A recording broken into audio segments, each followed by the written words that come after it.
네, 우리 증시가 상승세를 이어갔지만 주초 대폭락이 남긴 불안감이 해소된 건 아닙니다.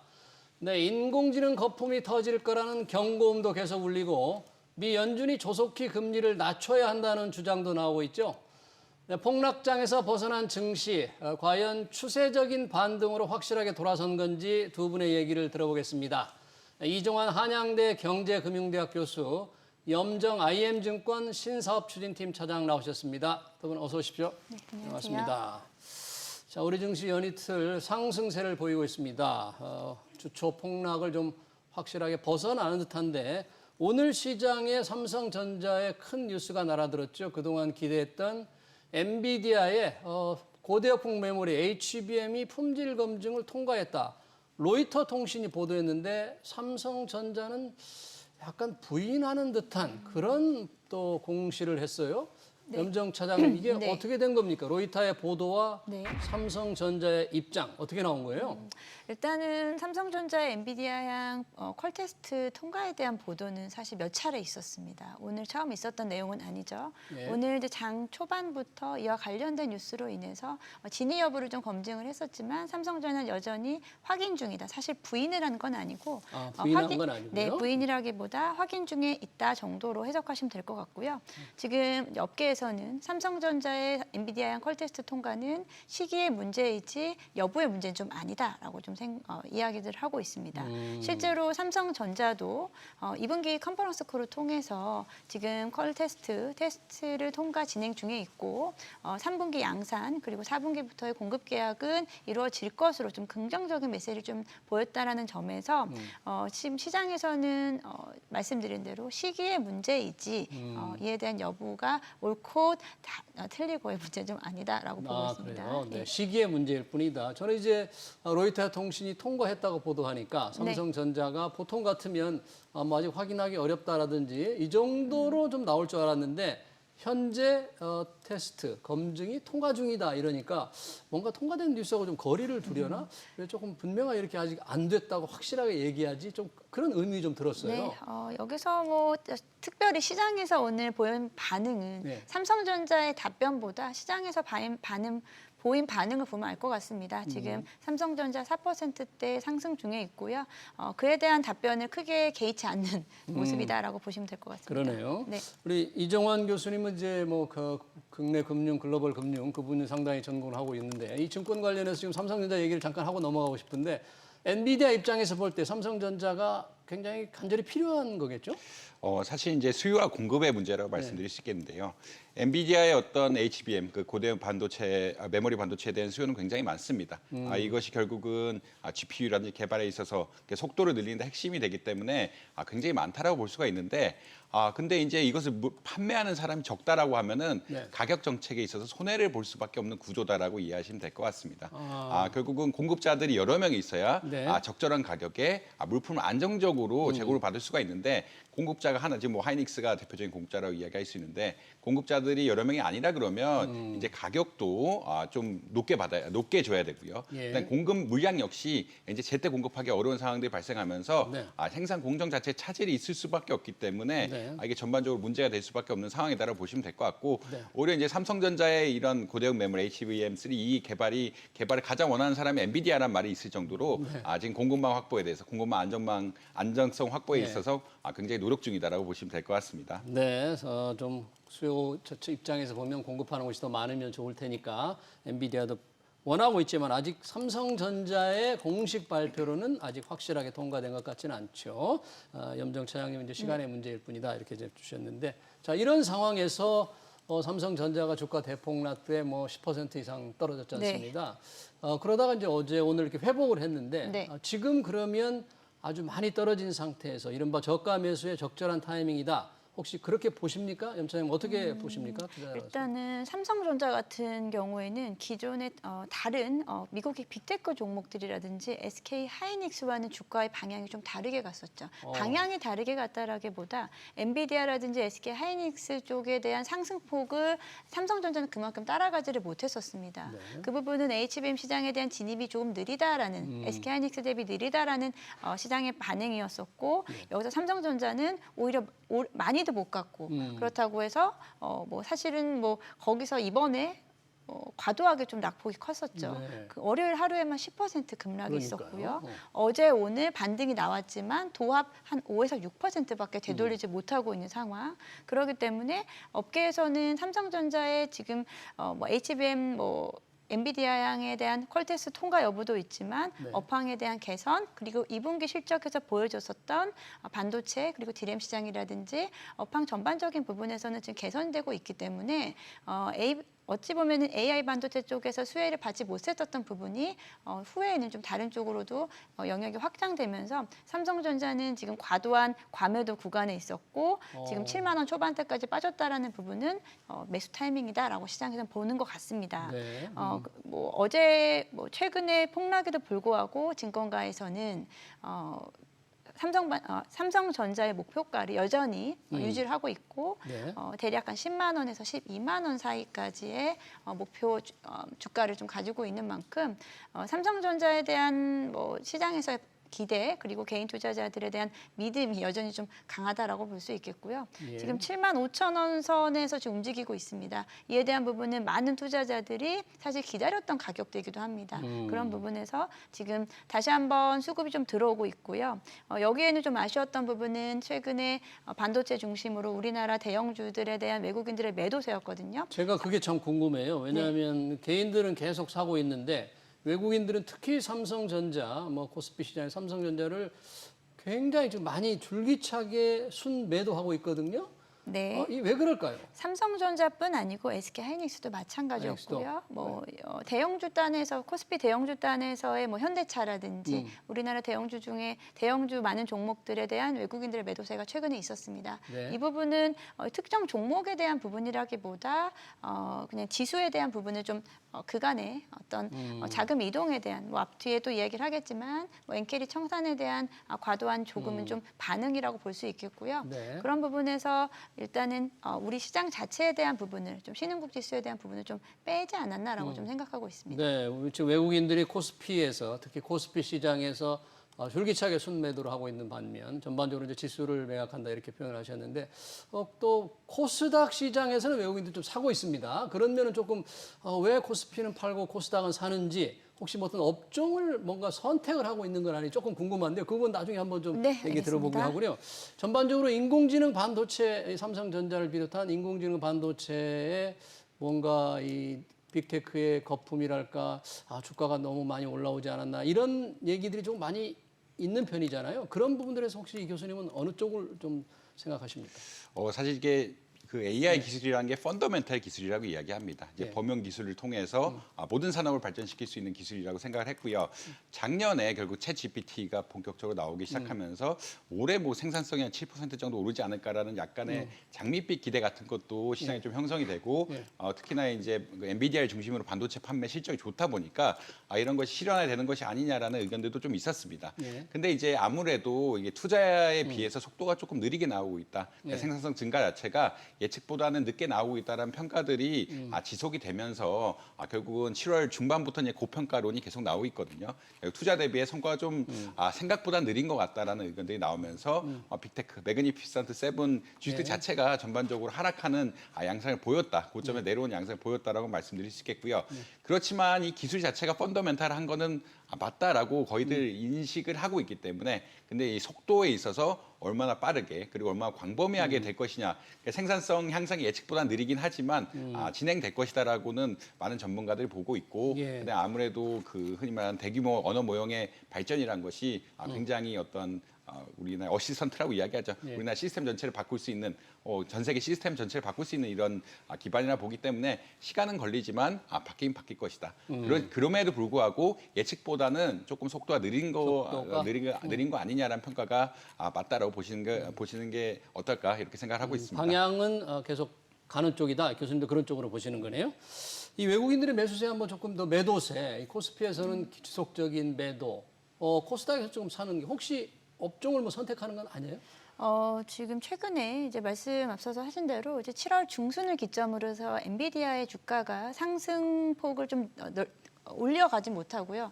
오히려 액면 분할 이후로 주가가 한 차례 상승이 있었지만 그 후 고점 대비해서 지금 한 30% 이상, 20% 이상 좀 빠져 있는 상태입니다. 그를 통해서 이제 빅테크 관련 종목들에 대한 일정 부분 차익 실현 매물이 나타나면서 우리 시장에서도 삼성전자, 특히나 SK하이닉스는 엔비디아와 연계성이 워낙에 좀 강하기 때문에 이 대한 부분에서 외국인들이 일단은 좀 순매도세가 보였고요. 7월 한 달 동안 상대적으로 좀 강했던 업종이 또 바이오 섹터입니다. 바이오. 네. 네. 단기적인 올해 상반기에 상승을 이끌었었던 부분이 반도체라고 한다면은 여기서 일정 부분은 바이오 쪽이라든지 대형 바이오주들에 대한 수급으로 좀 이동한 모습이 있었고요. 외국인들의 수급도 그렇게 바뀐 겁니까? 네, 비슷하게 갔었고 오늘 뭐 셀트리온, 뭐 삼성바이오로직스 등 오늘 강하게 상승이 나타나고 있는 종목들의 최근 수급을 보게 되면은 외국인들, 그 기관들의 수급이 지속적으로 들어왔다라는 점, 한마디로 수급에 좀 이동이 있지 왜 않았나. 그럴까요? 왜 코스피에서 반도체를 조금 버리고 던지고 네. 코스닥에서 바이오 이런 것들을 선택하는, 혹시 뭐 금리 인하에 따른 건지 아니면 뭐 이유가 뭘까요? 복합적으로 작용을 하겠죠. 앞으로 금리 인하 시기가 조립하게 되면은 바이오 섹터에 대한 관심도는 높아질 수밖에 없는데 그렇다고 해서 다른 투자 쪽, 뭐 반도체라든지 다른 투자 쪽에 대해서 긍정적으로 가져갈 수는 있습니다만 앞서 말씀드린 대로 AI에 대한 뭐 거품론이라고 할 수 있나요? 단기에 좀 상승한 부분에 대한 되돌림이 있을 수밖에 없는 구간이었고 그러다 보니까 미국의 빅테크 종목들이 조정을 받으면서 동반 조정을 받는다로 해석을 하시면 될 것 같습니다. 네, 그렇군요. 자, 어제 뉴욕 증시 그 주요 지수가 1% 이상 올랐습니다. 자, 이제 다 끝난 겁니까? 폭락 이거는 어떻습니까? 이게 사실 답변드리기 어려운 질문이긴 한데 모든 불안감이 해소됐다고 예. 봐야 되나요? 이제 이 스토리 자체를 보면은 제조업 PMI가 굉장히 예측보다 안 좋게 나온, 그러니까 이틀 전이죠. 그러니까 지난주 제조업 PMI가 예측보다 낮게 나오면서 사실은 굉장히 큰 혼란이 시작됐거든요. 그러니까 실업률 지표랑 같이 제조업 구매자 지수, 구매 관리자 지수라고 하는 미래에 대한 정보를 굉장히 많이 주는 지표가 예측보다 낮게 나오면서 주가 급락하기 시작했습니다. 근데 이제 서비스업이죠. 제조업 말고 그 이외의 영역이 서비스업 PMI 지수. 그 부분은 또 오히려 예측보다 높게 나오고 50 이상을 넘게 나오면서 지표 자체가 좀 플러스로 나왔죠. 플러스로 나왔다는 얘기는 어떤 이야기냐면 50 이상이면은 긍정적으로 바라보고 있다는 이야기이기 때문에 경기가 그렇게 나빠지지 않았다는 신호를 해석을 하면서 나스닥도 이틀 전에 한 6%가 빠졌다가 지표가 나오면서 이제 3%대 어떤 하락을 마감을 했고 어제도 이제 일본 시장이라든지 전반적으로 시장이 좀 안정이 되면서 주가가 약간 그러니까 크게 반등하지는 못했지만 완충 작용을 하는 이런 상황을 보였다라고 말씀드릴 수 있겠습니다. 근데 반대로 해석하면은 지표에 따라서 혹은 정책에 따라서 굉장히 또 많이 바뀔 수 있다라는 그런 걸로 해석이 되거든요. 왜냐하면 제조업 지수가 있고 또 서비스업 지수가 있고 그다음 실업률 지표들도 계속 나오게 되고 인플레이션 지표도 나오게 되고 그다음에 일본의 금리 정책이라든지 미국의 금리 정책이라든지 이런 것들이 조합을 이루어서 결국은 나가야 되는데 각각의 지표에 따라서 지금 시장의 불확실성이 굉장히 커진 상태고 사실 그러니까 작년부터 올해 초까지 하는 것은 골디락스 시나리오인데 골디락스. 결국은 그 금리, 그러니까 시장도 괜찮고 금리도 괜찮고 모든 게 안정적으로 흘러갈 것이다라는 시나리오였는데 그런 것에 대한 불안감이 커지기 시작했다. 결국은 이런 것들이 지표에 따라서 많이 바뀌고 있는 상황들이라 아직까지 안심하기는 좀 이른 게 아니냐. 결국 지표 하나하나, 뭐 지표 한두 개가 나쁘게 나오면은 또 리세션에 대한 우려가 생길 수밖에 없고요. 이런 주가에 물론 최근같이 급격한 하락은 아니겠지만 주가의 하락 트렌드를 만들 수 있는 이런 계기가 될 수 있다라고 보시면 될 것 같습니다. 네, 지금 뭐 개별 이거 기업에 관해서 잠깐 보자면은 이 빅테크 기업들의 거품론이 되면서 이 CEO들이 자기 회사 주식을 파는 분들이 꽤 많아졌어요. 엔비디아의 젠슨 왕도 그렇고 제프 베이조스도 아마존 주식을 좀 팔고 메타 CEO도 자기 주식을 팔고 CEO들이 이게 왜 주식을 이렇게 자기 회사 주식을 많이 팔고 있는 겁니까? 이게 뭐 차익 실현하는 욕구입니까? 왜 그럴까요? 사실 이런 부분에서도 이제 고점에 대한 시그널이라고 좀 볼 수도 있었겠죠. 이번에 이제 대한 신호. 뭐 엔비디아의 젠슨왕 같은 경우가 이제 6월, 7월에 걸쳐서 뭐 5억 달러 규모의 이제 주식을 매도했다라는 뉴스가 나오고 있는데요. 예.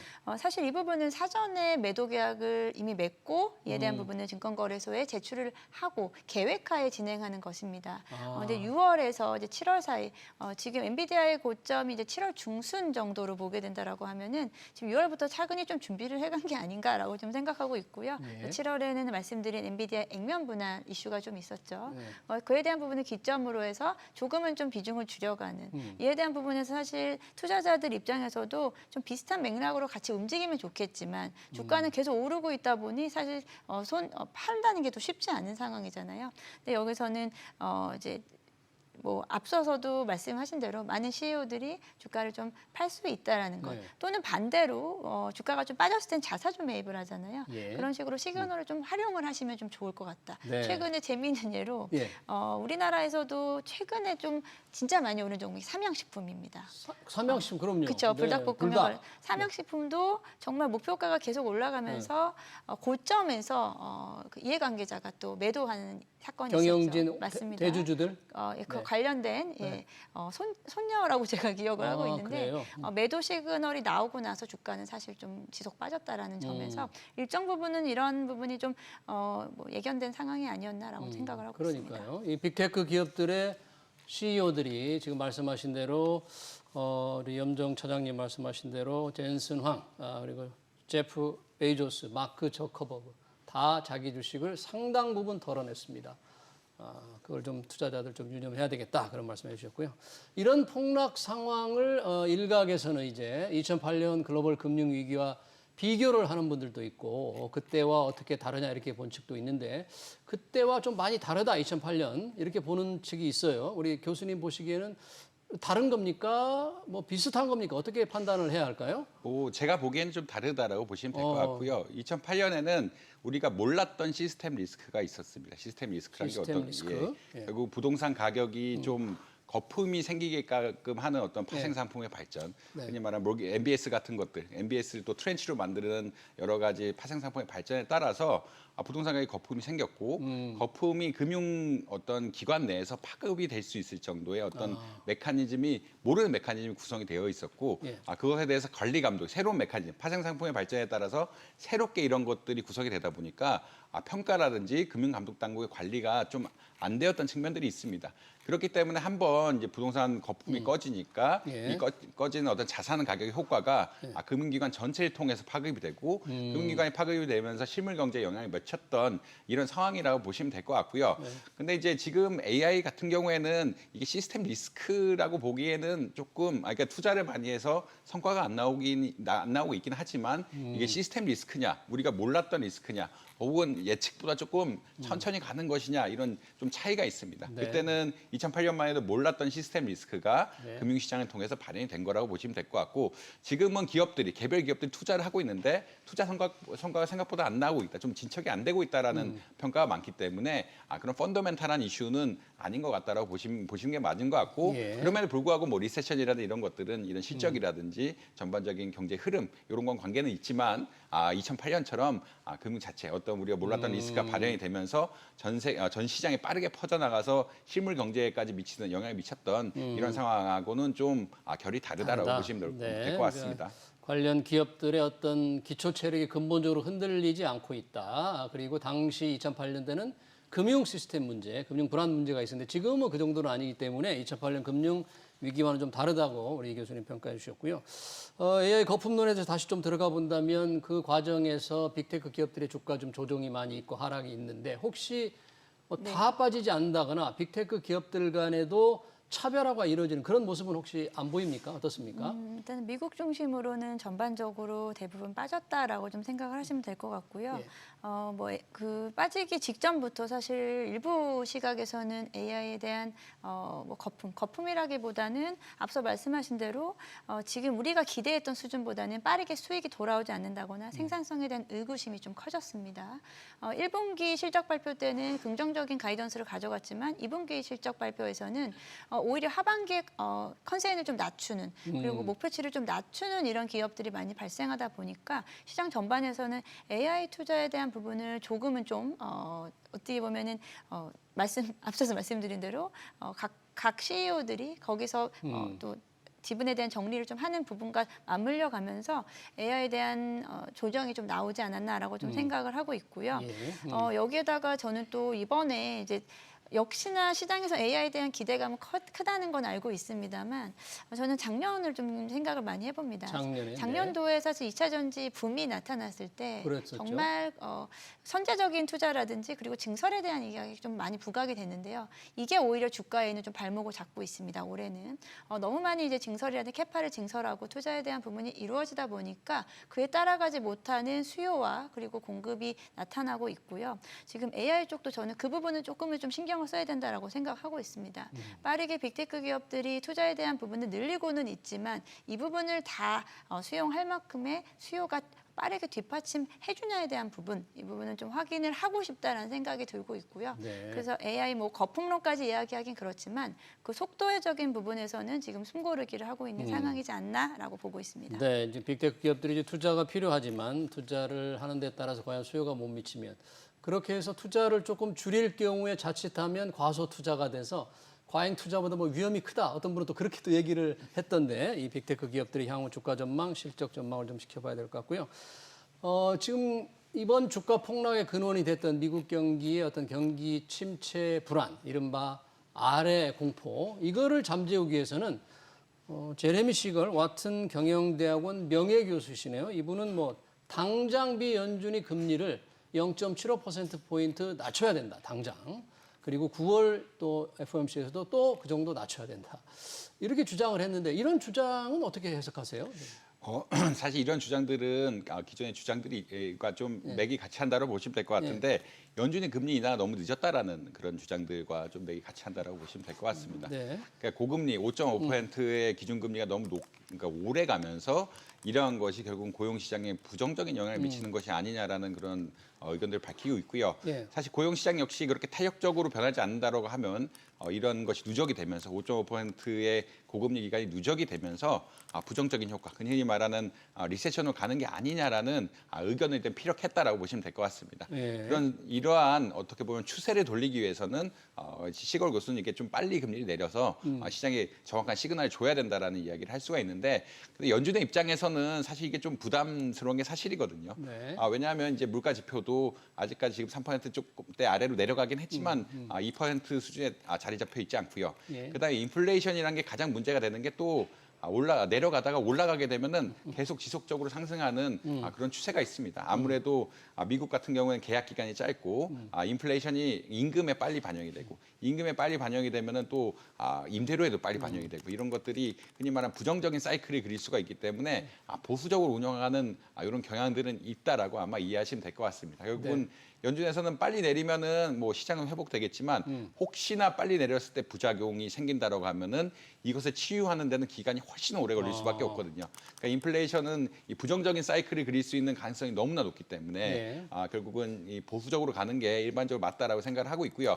그리고 지표들 자체가 아까 말씀드린 것처럼 지금 그 서비스업 PMI 같은 것들이 낮게 나왔다. 그 모든 시그널들이 굉장히 부정적으로 빨리 가고 있다라고 하면은 연준 역시 약간 선제적으로 혹은 그 정책 금리 인하의 폭을 크게 키우면서 빨리 갈 수가 있지만 아직까지는 혼재된 상태로 나오고 있다. 그리고 실업률이 높은 수준이 그러니까 예전보다 그러니까 실업률이 올해 초에는 3.7%대 6%대였는데 지금 4% 넘어가면서 높아지긴 했지만 그럼에도 불구하고 역사적인 미국의 실업률 수준에 비해서는 조금 낮은 상태거든요. 현재가, 예, 네. 4.5% 이렇게 보고 있는데 낮은 상태이기 때문에 이것을 무시하고 쉽사리 풀었다가 혹은 빠르게 풀었다가 감당할 이런 상황들에 대해서는 굉장히 부정적일 수밖에 없다. 그리고 실제로 미국의 인플레이션 자체가 오랫동안 지속되어 왔기 때문에 물가 상승의 폭이 굉장히 컸거든요. 예. 이런 것들을 감안해 여기서도 5% 6% 오른다라고 하는 것은 경제적으로 특히나 미국 국민의 생활들에 굉장히 큰 타격이 입힐 수가 있기 때문에 부정적이 될 수밖에 없다. 보수적으로 갈 수밖에 없다라고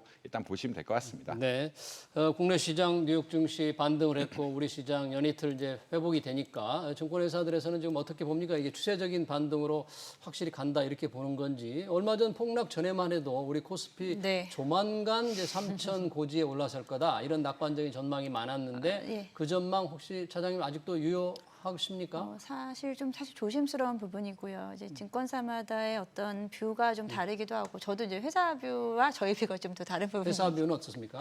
일단은 뭐 시장에서는 지금의 단기적인 낙폭은 좀 과도했다라고 좀 생각을 하고 있고요. 하방에 대한 부분이 더 내려갈 것이다라는 부분은 좀 자제를 하고 있는, 하방을 좀 다져지고 있는 상황인데 상방에 대한 부분이 얼마나 더 열릴 수 있을 거냐라고 좀 보고 있습니다. 단기적으로 코스피의 고점이 2,850선을 좀 돌파하면서 추가적으로 2,900, 3,000선에 대한 좀 기대감이 좀 커졌었지만 여기서 이제 이렇게 한번 급락이 나오면서 2,500선까지 떨어지다 보니까 그에 대한 회복력이 얼마나 될지에 대한 부분은 저는 좀 지켜봐야 될 것이다라고 좀 생각을 하고 있고요. 아직까지는 앞서서도 이야기한 뭐 AI에 대한 부분, 예. 그리고 엔캐리 트레이드에 대한 청산이 아직까지도 좀 잔존해 있다라는 우려감이 있고요. 예. 여기에 지정학적 리스크라는 부분이 아직까지 지정학적 불안. 네. 중동 지정학적 불안이 있기 때문에 상방 또한 조금은 좀 제한된 상태에서 적어도 8월 그리고 9월 우리나라 금통위 그리고 9월 FOMC 전까지는 조금은 제한된 지수 범위 내에서 움직일 수 있을 거다. 그 후회를 좀 논하는 게 조금 더 저는 맞지 않을까 좀 신중하게 말씀드리고 싶습니다. 네, 그래 말씀하신 그런 것들이 조금 해소돼야만 이제 추세적인 반등이 있을 수 있으니까 뭔가 이제 우리 금통위 미 FOMC를 좀 지켜봐야 된다고 하셨고요. 우리 금통위 이제 이달이잖아요. 일각에서는 우리도 조금 금리를 연준에 앞서 좀 먼저 내리면 어떨까? 경기 침체 우려도 있고 주가 지수도 이런데 이런 주장하시는 분들이 많은데 교수님은 혹시 그렇게 생각하십니까? 이게 좀 긍정적인 측면, 부정적인 측면이 있는데 사실은 지금까지 이제 선제적으로 금리를 못 내렸던 이유는 크게 두 가지죠. 아까 이게 계속 이야기한 것처럼 부동산 시장 문제가 나오고 이게 경제 뉴스에 지금 계속 큰 부분을 차지하고 있는데 네. 수도권을 중심으로 해서 부동산 가격이 오르고 부동산 가격이 오르니까 가계대출, 그걸 사려는 사람들의 가계대출이 늘어나게 되고 가계대출 또 이제 가계대출이 늘어나면서 또 사니까 도치 가격이 또 오르게 되는 이런 현상들이 발생을 하고 있어서 결국은 이제 가계부채에 대한 우려가 좀 심각했었다라는 예. 말씀드릴 수 있겠고요. 두 번째로 외환시장의 문제였는데 예. 외환시장이 아무래도 기준금리 격차가 예. 크게 나다 보니까 환율 수준이 높고 그다음에 기준금리 정책을 바꿨을 때 우리가 선제적으로 바꿨을 때 이 후폭풍이 어떻게 될 것이냐에 대해서 예측이 좀 어려웠던 측면들이 있어가지고 기준금리 좀 내리기 어려운 상황이었다라고 보시면 될 것 같습니다.